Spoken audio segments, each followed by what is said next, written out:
అయ్యా మేము సంవత్సరం మధ్యలో ఉన్నాం, 2025 సంవత్సరం యొక్క మధ్యలో మేము ఉన్నాం. రాగల 6 మాసాల్లో ఓ నూతన కార్యం నీ ఇంటిలో దేవుడు జరిగించబోతున్నాడు. విశ్వసించిన ప్రతి కుటుంబంలో ఒక నూతన కార్యాన్ని తన మహిమ కొరకు దయగల దేవుడు జరిగించునుగాక. దేవుని ప్రతినిధిగా, ఓ దైవజనునిగా నా చేతులెత్తి దీవిస్తున్నాను. రాగల 6 మాసాలలో గతంలో ఎన్నడూ ఎప్పుడు జరగని ఒక నూతన కార్యం రాగల 6 మాసాల్లో నీ ఇంటిలో దేవుడు జరిగించబోతున్నాడు.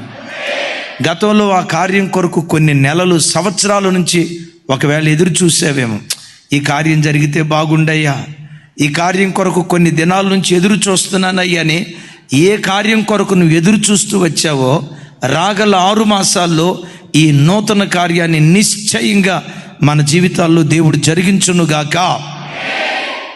పూర్వకాలములో, పురాతన కాలములో లేచినట్లుగా రాగల 6 మాసాలు నీ జీవితంలో దేవుడు లేచునుగాక. ఆకాశం నుండి మన్నాను కురిపించిన దేవుడు నీ జీవితంలో ఒక వింతైన కార్యాన్ని నీ కుటుంబంలో జరిగించునుగాక.